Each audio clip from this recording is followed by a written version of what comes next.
In a perfect world, 19-year-old Rachel Wade and 18-year-old Sarah Ludemann should have been friends. They went to the same high school, were both blonde, loved the beach, and were daddy's girls. The reality was, Rachel and Sarah were locked in a vicious battle over a boy that they were both in love with. Everyone thinks that the battle will blow over, until one night, when all of their hatred boils over in a heated confrontation that leaves one girl dead. Hello and welcome to The Dark Side of Love. I am your host, Bianca Sloan, author of suspense novels about the dark side of love. And this week I'm putting a spotlight on part 1 of the case I'm calling Triangle of Death. Sarah Rose Ludemann was born on December 7th, 1990, to mom Gay, a surgical nurse, and dad Charlie, who drove a taxi. New Yorkers Gay and Charlie were married 16 years before Sarah was born, a little girl that they never thought they would have. Seeking a warmer climate and a safer community for the new addition to their family, the Ludemanns head south to Pinellas Park, Florida, located about 25 minutes from Tampa and the 4th largest city in Pinellas County. The Ludemanns settled into a single-story lime stucco house, and while Sarah was the light of her parents' life, she was a total daddy's girl, quickly becoming glued to Charlie's side.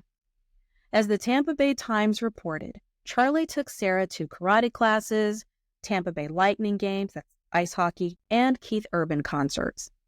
Little Sarah was a regular fixture in Charlie's cab and was known for singing along to the country music songs that she blasted on the taxi's radio. Sarah was considered a good girl, an effervescent bookworm who followed the rules and didn't worry all that much about boys and dating. As her friend Amber Ayala told the Tampa Bay Times, quote, "Sarah never needed a guy to make her happy." Still, by the time that aspiring veterinarian Sarah started the veterinary medicine program at Tarpon Springs High School, unlike her friends who had boyfriends and went out on dates, she had yet to experience the blush of first love. Described by the Tampa Bay Times as tall and big-boned, bookish tomboy Sarah wasn't necessarily the girl who snagged romantic attention from teenage boys. Until one day, when Sarah and her friends went to their favorite hangout, Chick-fil-A, and the guy who cooked the chicken came from the back on his break. He locked eyes with Sarah and then winked at her and told her she was pretty, which is all it took. As her friend Amber told the Tampa Bay Times, quote, "She just fell in love with him right then." So the chicken cooking Casanova is Joshua Camacho. Josh, as he is known, had moved to Pinellas Park when he was in elementary school. One of 7 kids, Josh's father was a native New Yorker while his mom hailed from the Dominican Republic. Reed thin with dark curly hair, Josh is a senior at Pinellas Park High School, and if you didn't know any better, you would think he was just an ordinary guy with an after-school job at a fast food restaurant. And I say this as someone who worked at McDonald's herself in high school, but that's another story for another day. In other words, Josh is just a dime a dozen dude. Except, what really makes Josh stand out is that he's not someone that you would want to bring home to mom, to dad, your pets even, because Josh is what we call a bad boy.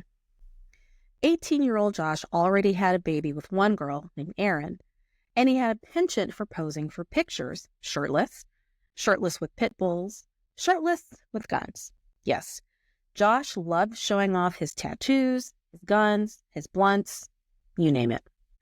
Josh also sometimes lives at home, though he mostly couch surfs, pays no child support, has no car, and turns out isn't really a prize employee at Chick-fil-A, so he doesn't even really have a stable job. Like I said, not the guy you want to bring home to mom. And in fact, Sarah's mom, Gay, wasn't sure what to make of her daughter's new boyfriend, telling 2020, quote, "There was always something about him that kept you thinking, is he good? Is he bad?" Well, let's clear up the misconceptions. Josh is bad. As Lane DeGregory, reporter for the Tampa Bay Times, told Crime Watch Daily, quote, "I think he fashioned himself to be a little thug kid." And so in his quest to be all about #thug life, not only does he take stupid at best, dangerous at worst pictures, he's controlling. He's dictating what Sarah would wear, who she would hang out with, and as if all of that was not bad enough, he is physically abusive. Sarah would turn up with bruises on her arms, and she would just brush it off, saying that she and Josh were just play fighting, nothing serious. Nothing Josh did deterred, or frankly even scared Sarah, who, unfortunately, continued to fall deeper and deeper in love with Josh, and it seemed she was determined to keep him at any cost.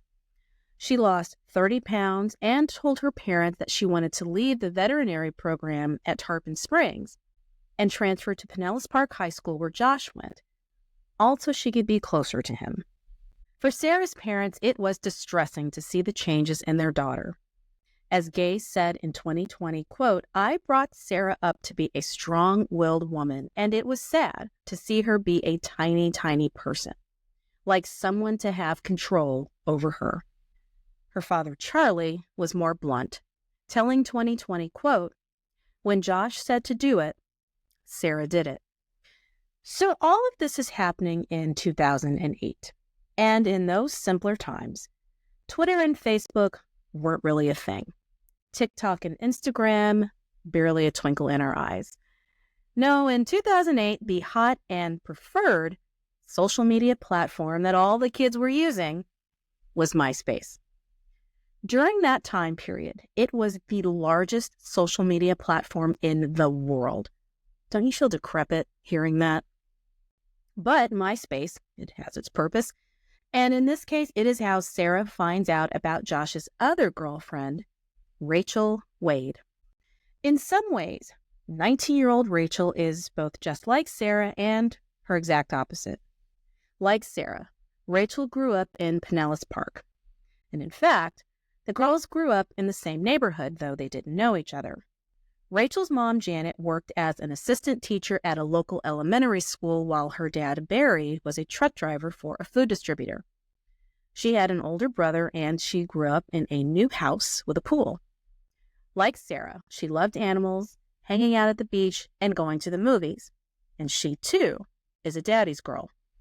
But while Sarah kept her nose to the grindstone with her schoolwork, it really wasn't Rachel's bag. She dropped out of school during her sophomore year in favor of getting a GED. She eventually got a job as a server at Applebee's, earning enough to get her own apartment. Rachel was all about doing things the way that she wanted them, even dubbing herself Independent Chick on her MySpace page. And Rachel, it seems, really liked doing whatever the hell she wanted. Before dropping out of school, she ran away from home 14 times, often sneaking out of her bedroom window. She'd sleep in pool chairs at local apartment complexes, strangers' cars, didn't matter. When she was 15, she was caught in a car with a 19-year-old boy by police, and the guy was later charged with a felony sex offense. She defied the 10 p.m. curfew that her parents had set for her, with her dad, Barry, telling the Tampa Bay Times, quote, "She wanted to stay out all night. I kept telling her nothing good ever happens after midnight." Her parents tried everything they could to get their daughter under control, including counseling and even getting her a job at a doggy daycare because she loved animals. However, nothing worked. Rachel just wanted to do Rachel.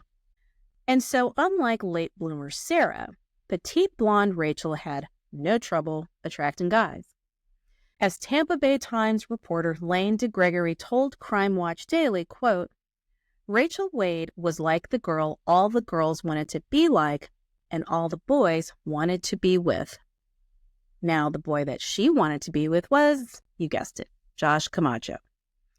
Rachel and Josh had actually known each other since elementary school, but something changed when they got to high school. Even though Rachel had a lot of boyfriends, when she ran into Josh at a party one night, despite having known him since they were kids, he looks different to her, and she likes what she sees. She was definitely picking up what he was putting down, and before long, the two are hooking up. Much the way that Josh controls good girl Sarah, he's got bad girl Rachel firmly under his thumb as well.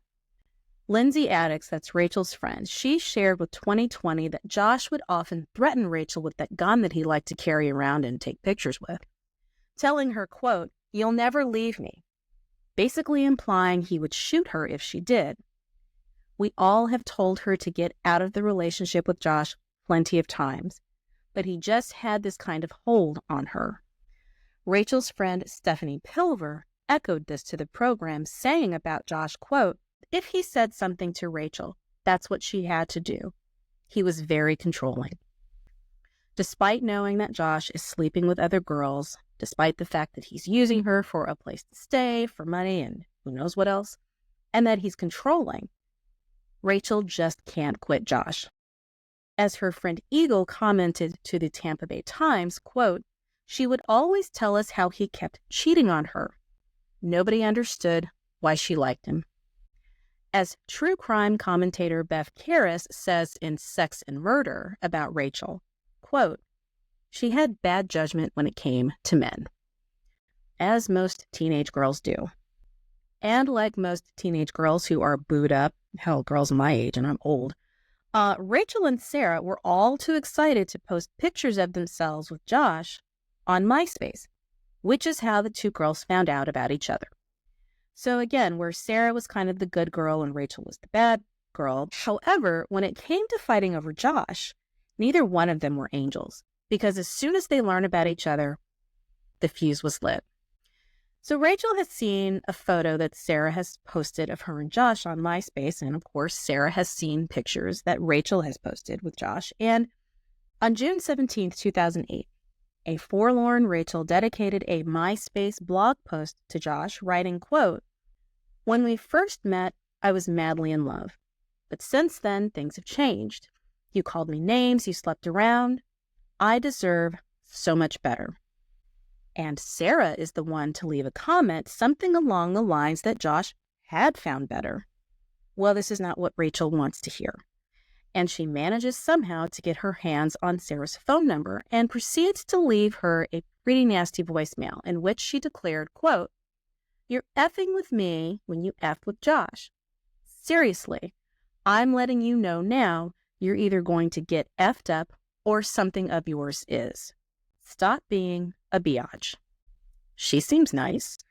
For her part, Sarah gives 0 Fs about Rachel's threats, and in fact, this sweet good girl seems to make it her personal mission to crush Rachel. She and her friends would show up at Applebee's where Rachel worked and would sit in her section. They'd trip her while she was carrying trays of food and drinks, call her names, complain to her manager about her. I mean, listen, don't mess with somebody's coins. And then Sarah and Josh, I guess they went to New York on a trip together, and Sarah posted a picture. I guess it was spring break, but Sarah posted a picture on MySpace, knowing, of course, that Rachel would see it. And then there was the night that Sarah and her friends pulled up to Rachel's car at a Taco Bell and doused her with silly string.